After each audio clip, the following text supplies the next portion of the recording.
imenso prazer, uma honra estar aqui falando para vocês nessa tarde. Deixa eu colocar aqui o meu cronômetro. Tem bastante coisa para falar, então eu vou tentar ser ágil na fala. E nós vamos falar sobre a mulher multifuncional.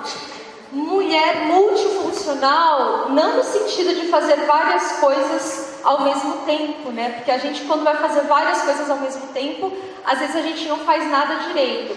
Mas multifuncional no sentido de ser versátil, no sentido de ter a capacidade de desempenhar vários papéis e várias tarefas. E a mulherada é mestre nisso, né? Muitas têm as demandas de casa, algumas ainda trabalham fora. E realmente a gente tem que nos apropriarmos dessa condição de conseguir dar conta de várias tarefas e tarefas muito diferenciadas. Antes da gente ir para o texto bíblico, a Mirella falou para eu falar um pouquinho da minha história, então eu vou contar um pouquinho da minha história para vocês. E a minha história vai começar com o meu primeiro namorado. Vocês sabem quem foi meu primeiro namorado? Algumas sabem, né?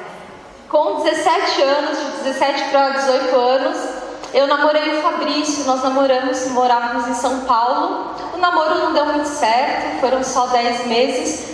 Eu tenho uma foto daquela época, né? Para minha sorte, acho que não vai aparecer nada, né? Mas vamos lá. Não pode rir, tá? Não dá para ver muito bem, mas aí é uma foto da gente com essa idade. E daí, enfim, planos diferentes, a gente na época estava na fase de vestibular e a gente vislumbrava caminhos diferentes, o namoro não deu certo.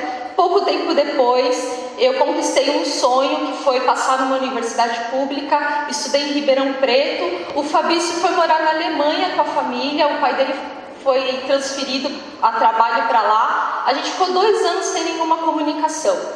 Quando ele voltou, nós retomamos o contato, mas sempre morando muito distantes, e retomamos esse contato como amigos. E nossa amizade durou 15 anos. Foram 15 anos de enfim, confidências, 15 anos de alguns momentos a gente se afastava, eu tive outros relacionamentos, ele também, mas muitos momentos, a gente teve alguns momentos de amizade colorida, mas enfim, foi um tempo de muito conhecimento um do outro.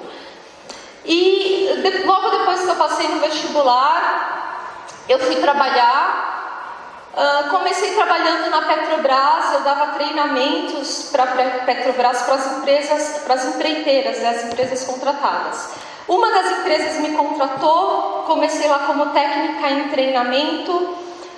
Depois mudei de empresa, virei analista de recursos humanos e no final da minha carreira lá dentro eu estava como coordenadora de 3 áreas, né? Treinamento e desenvolvimento, responsabilidade social e comunicação interna.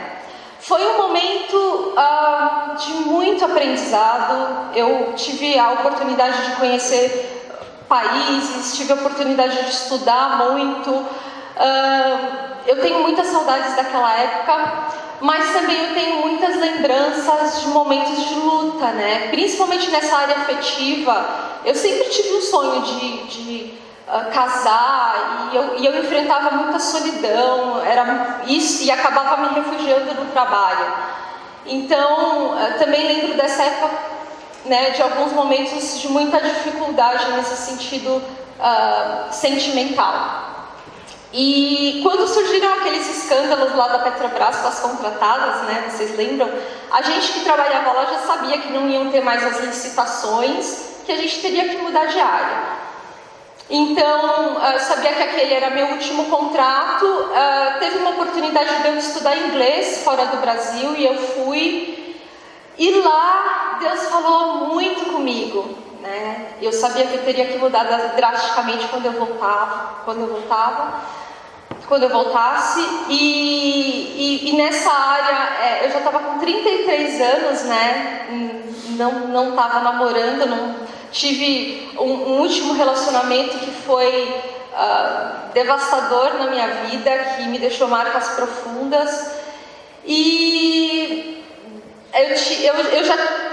aqui tem uma outra foto, infelizmente não dá pra ver, mas 2 anos antes de eu voltar com o Fabrício, a gente se encontrou. Também quase namoramos na época, mas também não deu certo porque eu não estava... Nenhum dos dois estava a fim de abrir mão, né, da sua vida pelo outro e mudar e tal. E dessa vez o sobrenatural aconteceu. Deus falou de uma maneira muito especial na minha vida. Ao mesmo tempo aqui também Deus falou muito com o Fabrício. E eu falei hoje para a Mirella, né, o sobrenatural de Deus na nossa vida só quem vive entende, né? E a gente sabia que ia ser o tudo ou nada, né? Ou a gente finalizava de uma vez por toda a nossa amizade, ou a gente realmente ia casar. De lá, da Nova Zelândia, eu comprei minha passagem para Caxias. A gente retomou o contato de uma maneira muito diferente, os dois com a mesma intensidade, né?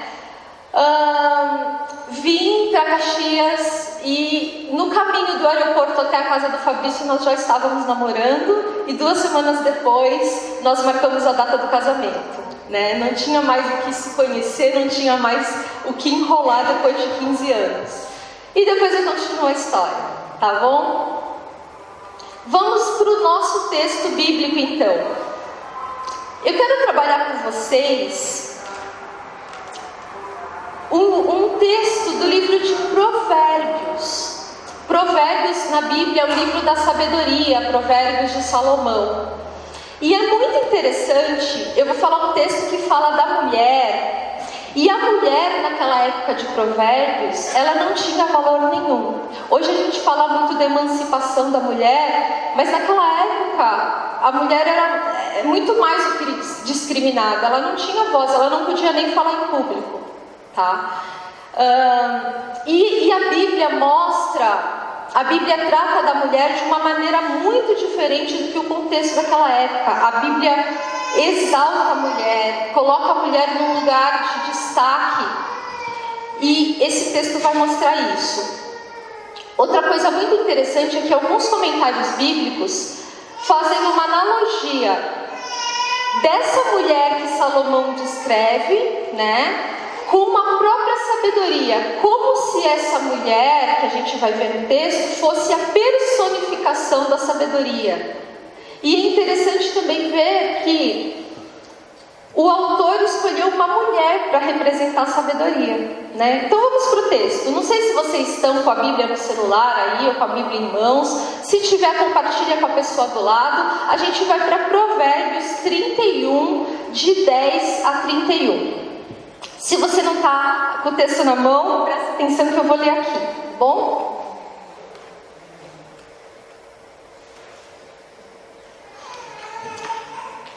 Uma esposa exemplar, feliz quem a encontrar, é muito mais valiosa que os rubis. Seu marido tem plena confiança nela e nunca lhe falta coisa alguma.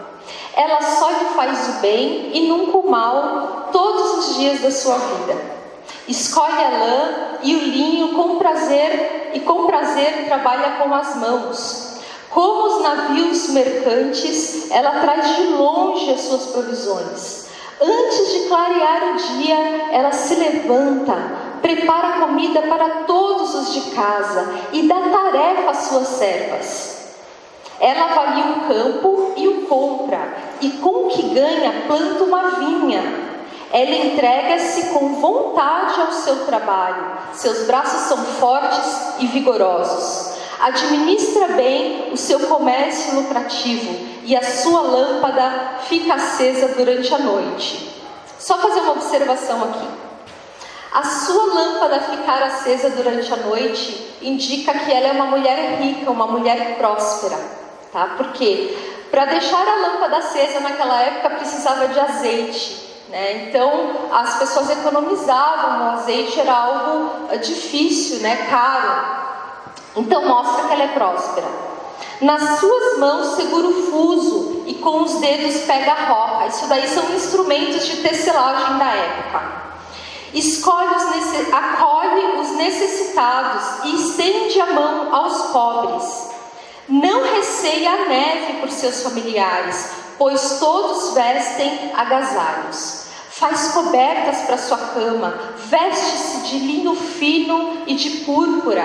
Seu marido é respeitado na porta da cidade, onde toma assento entre as autoridades da sua terra. Esse é o único versículo que fala do marido, todos os outros falam da esposa. Ela faz vestes de linho e as vende, e fornece cintos aos comerciantes.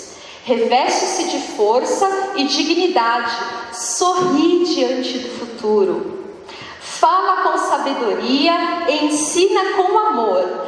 Cuida dos negócios de sua casa e não dá lugar à preguiça. Seus filhos se levantam e a elogiam. Seu marido também a elogia, dizendo: muitas mulheres são exemplares, mas você a todas supera. A beleza é enganosa e a formosura é passageira, mas a mulher que teme ao Senhor será elogiada. Que ela receba a recompensa merecida e suas obras sejam elogiadas à porta da cidade.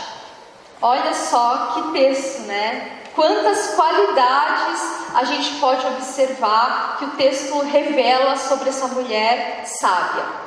Eu listei algumas delas. Gente, em 20 versículos, eu coloquei aqui mais de 50 qualidades que o texto mostra.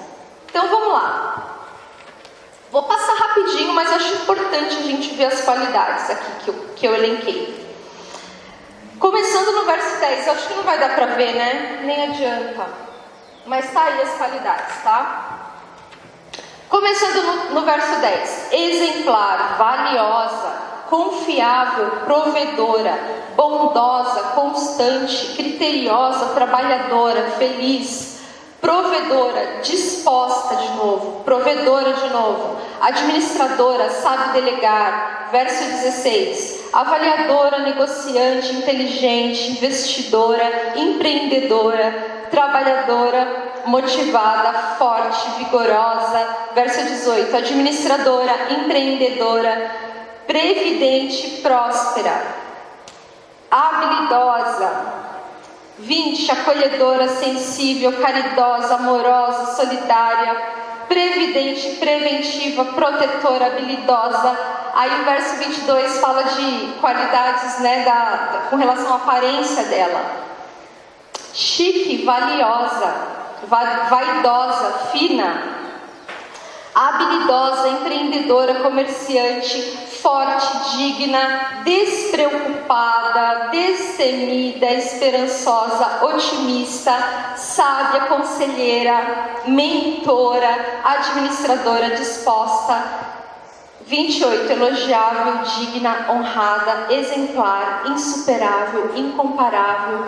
E finaliza no verso 30, temente a Deus. Ufa! Quantas qualidades esse texto apresenta sobre essa mulher, que ele chama de mulher exemplar. E daí desse texto, né? Como que será que a gente consegue ser igual a essa mulher? Com certeza, né? Se a Bíblia é um modelo, se essa mulher está lá na Bíblia, a gente também consegue ser como ela. E eu elenquei 3 lições, 3 aspectos que a gente pode ressaltar desse texto para a gente ser um pouco mais parecidas com essa mulher. Primeiro, ela é uma mulher produtiva. Quantas coisas que a gente viu que ela faz. Olha só, ela faz compra e coisas totalmente diferentes. Olha a versatilidade dela. Ela faz compra, ela tece, ela cozinha, ela delega tarefas para suas servas, ela negocia com os comerciantes, ela planta vinha, ela administra seu comércio lucrativo, ainda fala que ele é lucrativo, ela comercializa produtos, ela acolhe aos necessitados, ela estende a mão aos pobres, ensina, enfim, quantas coisas diferentes essa mulher faz. Ela é essencialmente produtiva. E por quê? Como será que ela consegue fazer tanta coisa diferente e fazer bem feito? Tem um termo na psicologia, né, social que está sendo bem usado hoje em dia, que é o tal do mindset. Né? O que é o mindset? É a nossa programação mental. nada mais é do que um jeito de pensar. Tem uma autora que ela é quem fundou esse termo e essa linha de pensamento. Ela chama Carol, é uma americana. Ela, inclusive, é autora desse livro que virou best-seller, né? Um dos livros mais vendidos em vários países, tá bom? E ela diz que tem dois tipos de pessoa. Aquela com o mindset ou a forma de pensar fixa, está até ali representado por um cadeadinho, né, na cabeça. E a outra forma de pensar, que é a forma de pensar que é o crescente, o mindset crescente. O que é isso? Está até representado por uma plantinha, né? Então vamos ver a diferença entre os dois. Primeiro, a forma de pensar fixa. As pessoas que têm essa maneira de pensar, elas acreditam que as suas habilidades e características não mudam. Ou seja, a pessoa já nasceu assim e o que ela sabe, ninguém tira, mas também ela não acha que ela tem a condição de aprender coisas novas. Ela fica mais cômoda, né, no espaço, no lugar dela. Então é muito comum as pessoas falarem com esse mindset: eu não tenho esse dom, né? Eu não nasci para isso, e aí elas nem tentam. E o medo de errar é tão grande que realmente elas nem tentam, né? Elas já acreditam que estão fadadas ao fracasso. Essas pessoas geralmente também têm, o foco delas está sempre no problema e não na solução. Outra coisa que incomoda muito essas pessoas é o tal do feedback. O que é o feedback? São as críticas. Mesmo quando as críticas são construtivas, essas pessoas não aceitam as críticas. E elas se sentem ameaçadas com o sucesso dos outros. É interessante que essa autora, ela faz pesquisas, né, com esse grupo de pessoas que ela considera como mindset fixo. E ela observou algumas coisas. Primeiro que assim, quando é apresentado para essas pessoas algum problema com qualquer grau de dificuldade, com algum grau de dificuldade, na verdade, elas não persistem, elas desistem logo. E outras observações interessantes é que essas pessoas se comparam com quem foi pior e elas se sentem bem com isso. Tipo, eu não consegui ter sucesso, mas olha, fulano foi pior que eu. E as pessoas que foram melhores que ela dá alguma desculpa, ela arruma alguma justificativa. Então, olha, fulano foi melhor porque ele teve sorte, ou porque em algum momento ele foi privilegiado. Então elas se comparam e se justificam muito com os outros. Vamos lá para o mindset crescente? Que a gente vê no texto que certamente a mulher exemplar de Provérbios, ela tem esse mindset, que é o mindset crescente. Então as pessoas que pensam dessa forma, elas constantemente se sentem capazes de aprender coisas novas. Elas não têm medo do novo, mesmo que elas não sabem nada, elas falam: não, se eu me esforçar eu vou conseguir, e quanto mais esforço eu fizer, mais sucesso eu vou ter. Elas focam nas soluções e não nos problemas. Quando vêm os obstáculos, elas desistem. Não, elas não desistem. Quando vêm os obstáculos, elas persistem. Elas aprendem com as críticas. Então são pessoas que, quando alguém fala alguma coisa, dá um retorno, né, mesmo que não for positivo, elas ouvem, avaliam e tentam melhorar da próxima vez. E o sucesso dos outros não causa nenhum tipo de desconforto. Pelo contrário, o sucesso dos outros motivam ela. Ela fala: poxa, se os outros conseguiu, eu também vou conseguir. E olha só que interessante. Desde que eu passei no vestibular e muito jovem, eu acreditava nisso, né? Que se eu me esforçasse, eu ia conseguir. E quando eu vim para Caxias, Na verdade, quando eu comecei a namorar o Fabrício, vou contar agora a segunda parte da história. Eu voltei e eu logo consegui um outro emprego numa área totalmente diferente daquela que eu fazia antes. Eu ia desempenhar a mesma função, mas num ramo de empresa totalmente diferente. E eu consegui um bom emprego lá em São Paulo. E a gente já tinha conseguido emprego e os pais dele também foram para São Paulo. O seu Rafael voltou para a antiga empresa dele, que é em São Paulo. Então não tinha nenhum parente nosso aqui. Não fazia sentido, né, na minha cabeça, a gente estar aqui no Sul. Então eu fiquei feliz da vida, né? O Fabrício falou, olha, eu estou contigo, onde você for, eu vou. E eu falei, então fechou. E daí nesse um ano, as coisas foram mudando na nossa cabeça, né? Eu vim algumas vezes para o Sul e eu fui entendendo que o nosso lugar era aqui. E ele também foi entendendo que o nosso lugar era aqui. E que aqui a gente ia ter melhor qualidade de vida, e aqui que a gente queria formar família. E todo mundo me achou louca, né? Mas aí o plano era eu pedir demissão daquele bom emprego e a gente começar um negócio do zero. E daí veio um mindset crescente, né? E os dois pensamos em abandonar as nossas profissões e começar um negócio novo. A gente montou uma empresa de educação financeira. Eu já gostava muito da área, né? O Fabrício começou a vislumbrar isso também. E para abrir empresa a gente precisava de uma certificação. A gente abriu uma corretora de vida e previdência. E aí o Fabrício foi estudar. Ele é publicitário, foi estudar, tirar certificação para ser corretor. Conseguiu com muito esforço, passou nas provas. Eu fiz o curso de assessora de investimentos, também tirei a certificação e nós montamos a empresa. E Deus foi incrível na nossa vida, tudo foi se encaminhando, tudo deu certo. Agora eu estou fazendo faculdade de psicologia, também outra coisa totalmente nova, né? Faltam 2 anos para eu me formar. Então fica aqui esse desafio, né, pra gente, de não ter medo. E assim, é muito interessante que no meu curso de psicologia, eu achei que eu ia ser a velha da turma, né, com 37 anos na faculdade. E não, e é muito legal porque eu tenho colegas que já estão aposentadas e estão fazendo curso. Então, por que elas estão lá? Mindset crescente. Então, se você tem vontade de aprender coisas novas, não deixa isso morto, esquece essa coisa de que eu não tenho dom. Se a gente persistir, a gente consegue. Segunda lição, deixa eu ver meu tempo aqui. Vamos lá, estou no tempo.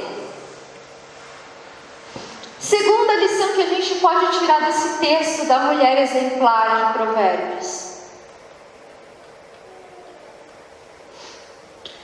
Ela é uma mulher que tem um ponto de vista positivo. Ela olha a vida com os olhos da esperança. O verso 25 ele diz: ela reveste-se de força e dignidade e sorri diante do futuro. Quem sorri diante do futuro tem preocupação? Não. Quem sorri diante do futuro tem esperança, não é mesmo? Agora, olha só que ela é bem embasada nesse sorriso para o futuro, porque o texto também fala que ela não tem medo do inverno. Por quê? Porque ela faz os agasalhos de lã para a família toda. Então ela também é previdente, ela é preventiva, ela faz, ela tem todo um trabalho de prevenir, né? E mediante essa ação de prevenção, ela sorri diante do futuro, ela não tem preocupação. E não sei se dá para ver aí, mas tem um copo. Sabe aquela história de que o copo, algumas pessoas podem ver o copo meio cheio e outras pessoas podem ver o copo meio vazio, depende do ponto de vista? Isso é uma realidade, né? Eu vou só exemplificar com um acontecimento bem recente. Semana passada nós estávamos em São Paulo e eu tenho feito um trabalho de formiguinha com a minha mãe, né? Quanto mais velho a gente vai ficando, mais difícil é a gente convencer o outro de mudar, né? Mas enfim, a minha mãe, ela sempre vê o copo meio vazio. E nós estávamos no carro passando perto da casa dela e passamos por uma construção grande que está acontecendo lá. E o Fabrício falou: Dona Geralda, que construção é essa? E ela falou: aqui vai ser, é um espaço da prefeitura, do governo, e vai ter, eles vão dar oficinas, vai ser um espaço de educação, vai ser um espaço de lazer também, de cultura, e vai ter um monte de esportes, vai ter até piscina com hidroginástica. E o Fabrício falou: que maravilha, né? Puxa, um lugar desse, dá tudo de graça, que bom para a senhora que vai poder aproveitar. Sabe qual foi a resposta dela? Se eu estiver viva até lá, congela. Vamos analisar essa fala da minha mãe, Dona Geralda. Isso daqui é TCC pura, Teoria Cognitivo-Comportamental, tá? É uma área da psicologia, que diz que a gente tem que cuidar muito dos nossos pensamentos. Por quê? Porque os nossos pensamentos vão gerar sentimentos, e esses sentimentos vão gerar ações, e o resultado vai depender de tudo isso. Então, gente, vamos avaliar a fala da minha mãe. Se eu estiver viva até lá, quando a pessoa duvida, pensa na morte, né? Duvida que ela vai estar viva, pensa na morte, quais os sentimentos que isso pode trazer? Sentimentos de alegria? Não, ela não vai pensar: vou estar lá na glória com Deus, vou estar no céu. Não, ela vai pensar em tudo que ela vai perder. Então ela vai pensar: poxa, eu estou velha, eu estou com um monte de doença, eu vou me afastar dos meus entes queridos, eu não vou ver meu neto crescer. Sentimento de tristeza, sentimento de perda, sentimento de que a vida está chegando ao fim. Não vai ser coisas boas quando ela fala isso, né? Bom, o que esse sentimento vai gerar? Qual vai ser a atitude dela perante tudo isso? Ela vai ficar desanimada, ela vai continuar lendo efeito colateral das bulas dos remédios, bem sabendo tomar um remédio, vendo efeito colateral, tudo que está escrito lá você vai sentir, não é? Vai continuar vendo Cidade Alerta, que só despejo de desgraça para dentro da nossa casa? Vai. Então, vai ter resultado bom desses pensamentos e desses sentimentos? Não, né? E vai ser doença em cima de doença, problema em cima de doença, e o estresse que vai gerar até o bruxismo, é tudo uma carga em cima da pessoa. Vamos nos alimentar de bons sentimentos. A gente não precisa colocar para dentro da nossa cabeça coisa ruim. E assim, lá em casa, a gente já faz alguns anos, a gente tomou uma atitude. A gente não vê mais noticiário. A gente se poupa de tanta desgraça. Antes, no começo de casado, a gente tomava café da manhã com Bom Dia Brasil. E depois aquilo começou a fazer tanto mal pra gente que a gente não liga mais televisão. E até filmes a gente seleciona, porque o nosso cérebro, ele não sabe diferenciar o que é real do não real. Então, quando você vê um filme de tensão, de desgraça, é como se o seu corpo interpreta como se tudo aquilo fosse real. Tu vai sentir adrenalina no seu corpo, todos os neurotransmissores vão sendo descarregados, e tu não precisa de viver aquele estresse, porque não é real, mas teu cérebro não sabe, teu inconsciente não sabe, né? Então, notícia ruim eu aceito só se for dentro do meu círculo. Eu ouço pedidos de oração, pessoas da minha comunidade, da minha família, que estão passando por dificuldades, por enfermidades. Eu quero saber por quê, porque eu posso ajudar. E daí eu vou poder fazer diferença na vida daquelas pessoas, eu vou poder orar por aquelas pessoas. Agora, gente, no mundo, todo momento tem mortes e tem nascimentos. A todo momento tem desgraças e tem coisas boas.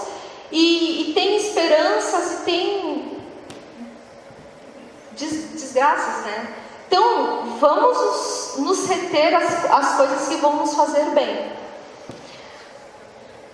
Para finalizar a história da minha mãe, então, Daí, quando ela falou aquilo, o Fabrício disse: mas dona Geralda, olha só o que você me disse. Você tem que pensar que você vai para lá, e que você vai aproveitar desse espaço com as suas amigas, você vai levar o Benjamin para passear lá, e você vai poder fazer sua hidroginástica e melhorar ainda mais sua coluna, sua disposição. Pensa como vai ser legal usufruir de tudo isso. E ela falou: é verdade, eu tenho que cuidar das coisas que eu penso, é verdade. E esses dias ela me ligou, falou até que parou de ver Cidade Alerta e que está cuidando mais das coisas que ela assiste, que ela realmente tem que pensar mais positivo.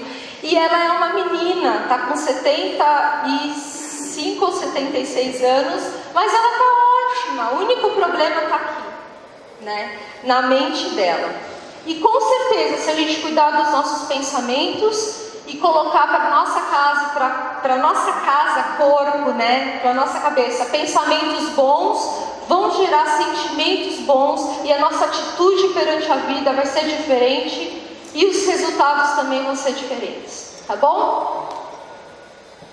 Outra coisa que a gente fala quando fala de pensamentos, né, de pensar positivo, é a simples tarefa de agradecer. A gente tem que aprender a ser grato, sabe por quê?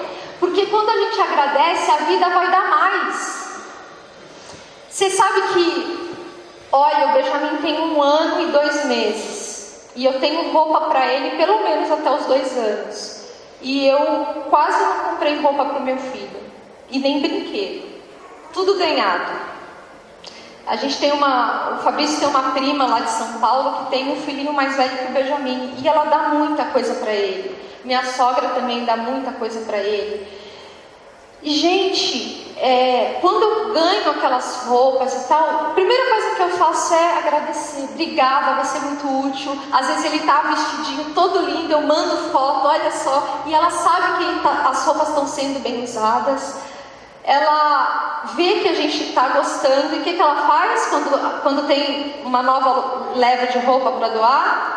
Ela guarda para mim de novo, porque a vida dá mais quando a gente agradece. E com Deus é a mesma coisa. Quantas coisas a gente recebe da vida, né? E se a gente agradecer, a vida vai dar mais daquilo. Eu já falei no outro estudo que eu dei aqui do problema de reclamar. Vocês lembram? A palavra reclamar, clamor. O que é clamor? Pedir com muita intensidade. Quando você reclama, você está pedindo de novo aquilo para a sua vida. E seu pensamento vai ficar naquilo, porque tu está reclamando toda hora, tu está te lembrando daquele problema. Sentimentos vão gerar ações e tu vai ter mais daquilo. Então vamos fazer o contrário, né? Agradecer para a vida dar mais daquilo também. Aqui também é a capa de um livro que eu recomendo, chama O Poder do Hábito. E é muito interessante que, assim, o nosso cérebro, ele é preguiçoso. Preguiçoso no sentido de poupar energia, até mesmo por uma questão evolutiva, né? A gente precisa poupar energia, então a gente vai automatizando os processos. Vocês percebem que a gente come sempre a mesma coisa? Quando a gente vai no mercado, a gente compra mais ou menos os mesmos itens. A gente às vezes tem aquelas roupas preferidas, aquelas combinações que a gente usa. Os caminhos são sempre os mesmos. A gente não gosta de mudar muito. Por quê? Na verdade, o nosso cérebro vai automatizando as informações, os processos, para que a gente dê conta de tudo. Se todos os estímulos que a gente recebesse fosse novo toda hora, a gente não ia dar conta, né? Porque é muita informação. Então a gente vai centralizando, automatizando. Esse livro fala que para você mudar um hábito, é possível mudar um hábito, mas é preciso ser persistente. Quanto tempo demora para mudar um hábito? Para um hábito antigo virar um hábito novo? Vocês sabem? 21 dias. Por exemplo, vou fazer dieta. Qualquer hábito, quero melhorar minha alimentação, ou quero começar uma atividade física. Para aquilo virar um novo hábito, se você fizer durante 21 dias, você consegue. O começo vai ser uma tortura. Por quê? Porque teu cérebro quer voltar a fazer o que ele fazia antes, ele não quer mudar, ele quer poupar energia. Mas depois de 21 dias tu consegue. Então, perseverança. E daí cuidar dos pensamentos também ajuda muito, né? Para que você tenha motivação para continuar, para persistir. Terceiro e último ponto, deixa eu ver meu tempo de novo. Terceiro e último ponto, vamos lá. A mulher exemplar, a mulher multitarefas do livro de Provérbios, ela é uma mulher que teme a Deus. Provérbios é o livro da sabedoria. E lá no capítulo 1 ele começa falando que o temor do Senhor é o princípio da sabedoria. E no 31, que é o final do livro, ele fala da mulher. E ele diz assim: a beleza é enganosa e a formosura é passageira, mas a mulher que teme ao Senhor será elogiada. Ou seja, a mulher que busca sabedoria vai ser elogiada, né? E será que a nossa sociedade cobra muito esse negócio de beleza, de formosura, que a mulher tem que estar no padrão? Sim ou não? Né? Mas, gente, não tem botox que vai resolver a idade. A gravidade vai chegar, a gente vai envelhecer, não tem jeito. A beleza, ela é passageira. Mais cedo ou mais tarde, ela vai. A gente sabe disso, né? A beleza externa, né? Não estou falando da beleza interna. Então, no final das contas, o que é mais valioso? O que vai ficar? É a sabedoria, né? É o temor ao Senhor. E olha que fantástico. Em Tiago 1,5, que é um outro livro da Bíblia, ele fala o quê? Que se a gente quiser sabedoria, se qualquer pessoa pedir sabedoria para Deus, Ele vai dar livremente e de boa vontade. Então, tá aí, a receita do bolo tá feita, né? Pede a sabedoria para Deus. E eu coloquei uma foto, não sei se dá para ver, mas são duas mulheres, né? Uma jovem e uma mais velha. Que também no texto fala que essa mulher, o texto de Provérbios diz que essa mulher, ela ensina, ela está sempre pronta para ensinar, e a gente tem esse papel, né, de nos apoiarmos umas às outras. Você sabe que lá na Aliança de Caxias, a gente tem um sistema de discipulado, que chama, que é a gente compartilhar a vida umas com as outras. Então tem uma guria que eu discipulo, a gente compartilha muita coisa, eu ajudo e ela me ajuda, a gente nessa busca da sabedoria, né, que a Bíblia fala. E tem uma senhora que eu fui até ela, que eu acho que ela é muito sábia e eu tenho muito que aprender com ela, que eu pedi para ela também me discipular. Ela tem 2 filhas mais velhas, eu estou nessa fase de educação de filho, tenho muitas dúvidas, e ela tem me ajudado muito nessa caminhada da busca pela sabedoria, né? Dessa busca de temer a Deus. Então fica para mim, fica aqui para vocês hoje, essa dica, né? De repente a pessoa que te trouxe aqui hoje vai ser essa pessoa que vai te ajudar na busca de temer ao Senhor, nessa busca pela sabedoria. Vamos resumir então? Primeiro ponto que a gente viu no texto é a gente ter um mindset crescente. Pensar que, poxa, eu consigo. Se eu me esforçar, eu posso fazer qualquer coisa, né? Não tenha medo de aprender o novo. Se você tem sonhos, acredite em você, que você vai conseguir. É só lembrar que quanto mais esforço, mais resultado. Segundo, a gente falou de cuidar dos pensamentos. Então, lembrar de ser grata pela vida, né? Pensar positivo, ver sempre o copo meio cheio, tá bom?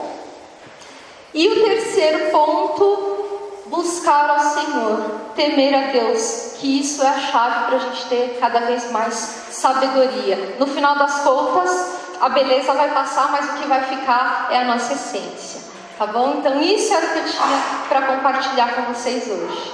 Obrigada!